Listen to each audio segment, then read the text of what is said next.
भारतीय लोक प्रशासन संस्थान स्थानीय शाखा बरेली के द्वारा बरेली कॉलेज के सेमिनार हॉल में कराई गई बजट पर एक संगोष्ठी, जहां विशेषज्ञों ने रखे बजट पर अपने अपने विचार। स्टूडेंट्स भी रहे मौजूद। और उसमें बहुत सीनियर आईएएस ऑफिसर्स बैठते हैं। It's a committee of 3 principal commissioners.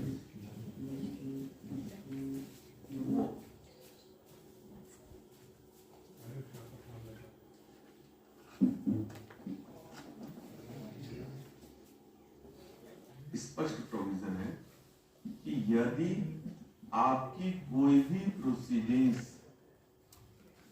31 मार्च 26 तक इनिशिएट हो जाती है तो इनकम टैक्स एक्ट 1961 लगेगा,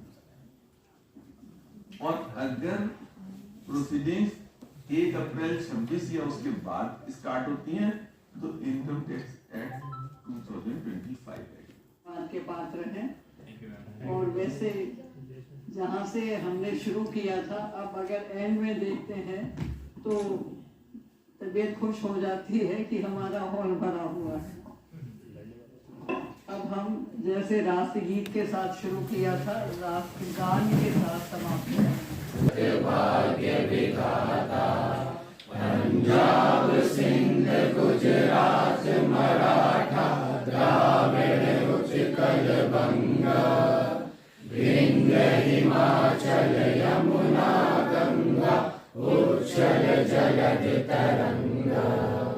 जब शुभ नामे जागे तब शुभ आशीष मांगे, गाए सब जय गाथा जन गण मंगलदायक जय हे भारत भाग्य विधाता। सर थोड़े से शब्दों में ये बताइए कि कौन कौन सी चीज़ें, पहले सबसे पहला सवाल यही है कि सबसे पहले कौन कौन सी चीज़ें सस्ती हुई, कौन कौन सी महंगी हुई, आम आदमी का सवाल है सबसे पहले। देखिए, इस बजट के माध्यम से जहाँ तक टैक्सेस का सवाल है तो कोई भी गुड्स सस्ती या महंगी जीएसटी कानून के थ्रू होती है, और जीएसटी में कोई भी बदलाव जीएसटी काउंसिल के थ्रू होता है। इस पार्लियामेंट में जो बजट पेश किया जाता है, जो फाइनेंस बिल पेश किया जाता है, उसमें टैक्स के रेट से संबंधित कोई भी प्रावधान नहीं होता है। ये केवल जीएसटी काउंसिल के थ्रू होता है। तो इसलिए इस फाइनेंस बिल या इस बजट के माध्यम से कोई भी गुड्स जो इंडिया में बेची जा रही है या खरीदी जा रही है, उस पर कोई छूट की बात या कोई उसका सवाल ही नहीं उठता है। लेकिन कस्टम्स ड्यूटीज़ में बहुत सारे प्रोडक्ट्स पे कुछ छूट दी गई, जिसकी वजह से इंडिया में वो गुड्स आसानी से आ सकेंगे। उसका मेन मंशा सरकार का ये है कि यहाँ पे मैन्युफैक्चरिंग बढ़े, यहाँ पे गुड्स एम्प्लॉयमेंट बढ़े। जब वो गुड्स आएंगी, यहाँ मैन्युफैक्चरिंग होगी, एक अच्छा प्रोडक्ट बनेगा, तब फिर उसका कंजम्पशन भी बढ़ेगा, एम्प्लॉयमेंट भी बढ़ेगा और एक्सपोर्ट होगा, तो इंडिया को फॉरेन करेंसी मिलेगी। डोनाल्ड ट्रंप जी द्वारा लगाए हुए टैरिफ से कितना फ़र्क पड़ेगा इस बात में? देखिए, डोनाल्ड ट्रंप जी ने टैरिफ अलग अलग समयों पे अलग अलग लगाया। इससे पहले उन्होंने कहा था कि 50% टैरिफ इंडियन गुड्स पे लगाया जाएगा, लेकिन ये सब उनकी विम्सिकल बातें हैं। जहाँ तक इंडिया का सवाल है, अगर इंडिया क्वालिटी गुड्स बनाएगा तो जिसको ज़रूरत होगी वो कंज्यूम करेगा। आपने भी पिछले दिनों में पढ़ा होगा कि जब 50% टैरिफ लगा तो उसका 96% पार्ट, जो भी एक्स्ट्रा टैरिफ लगा या जो भी एक्स्ट्रा टैक्स हुआ, उसका 96% पार्ट उनके अपने देशवासियों ने बर्दाश्त किया। दैट मीन्स कि गुड्स जो हमारी यहाँ से बन रही थी वो गई और वहाँ पे हायर महंगी हो गई, लेकिन हमारी कंट्री को इफ़ेक्ट उसका बहुत मिनिमल हुआ। दूसरे, कंट्री की रिजाइलेंस है, उसने इस तरीके से काम किया कि अलग अलग देशों से, जैसे रशिया से या अब फ्री ट्रेड एग्रीमेंट हुआ अपना यूरोप से, उन सब के माध्यम से अपने नए नए बाज़ार ढूंढ लिए, जिससे कि इंडियन एक्सपोर्टर्स को मिनिमम इफ़ेक्ट आए। फिर भी थोड़ा बहुत तो इफ़ेक्ट आया, और अल्टीमेटली ऐसा महसूस होता है कि कल रात जो घोषणा की गई है कि हमने 50% से घटा के इसको 18% किया है, वो उसमें शायद अमेरिका ही दबा है, यूएस ही दबा है। उसको ये महसूस हुआ कि बिना इंडिया को साथ लिए हुए उनको नुकसान हो जाएगा।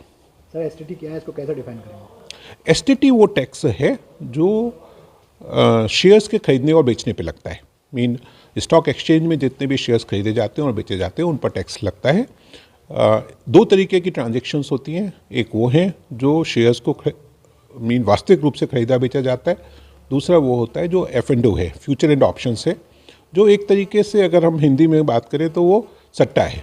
तो उस सट्टे को रोकने के लिए, उसको कंट्रोल करने के लिए कि उसमें लोग ये मानते हैं कि आम आदमी को बहुत नुकसान हो जाता है, इसलिए इस बजट के माध्यम से उसके रेट ऑफ टैक्स को बढ़ाया है। सर एनआरआईज के लिए कुछ इन्वेस्टमेंट पे कुछ छूटें दी गई हैं और उसके अलावा साथ साथ जो विदेशी यहाँ पर रह के पैदा कर रहे हैं पैसा या बाहर कर रहे हैं उनको लिए भी कुछ छूटें दी हुई है, इस विषय में थोड़ा मेरी जानकारी में इनकम टैक्स में उनके लिए कोई अभी विशेष छूट ऐसी नहीं है।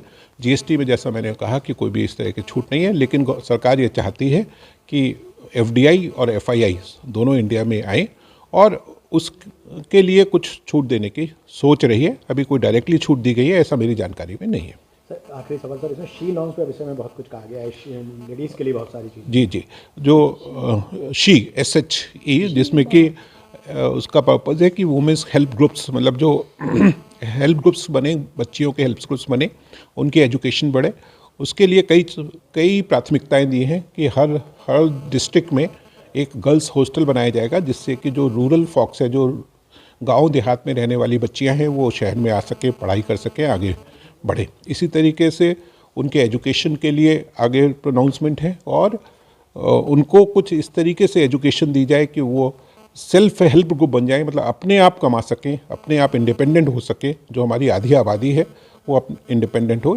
ये सरकार का मंशा है। मैम ये IAPA कब से ये कार्यक्रम करा रहा है, उसका मेन उद्देश्य क्या रहता है? ये 22 वर्ष से, बल्कि उससे भी अधिक 2002 से लगातार आता रहा है। एक आध बार शायद वो हुआ है जिस समय कर्फ्यू था, अदरवाइज एवरी ईयर हर वर्ष होता है। और ये भी डिसाइडेड है कि जो हमारे स्पीकर्स हैं, जैसे अभी आपके सामने बात कर रहे थे कपिल वैश्य जी, चार्टर्ड अकाउंटेंट हैं, अभी रविंदर भाई चले गए संभवतः, वो इन दो के बिना तो ये हो ही नहीं सकती सभा। और जैसा आपने सुना, ये हमारे जितने भी मतलब स्पेशली जो हमारे दो रेगुलर स्पीकर्स हैं वो बहुत ही उच्च कोटि के हैं, और सब कुछ आपने भी देखा कि जो आप पूछ रहे हैं सबका आपको उत्तर मिल गया। यही इस हमारे जो कॉन्फ्रेंस है इसका उद्देश्य है।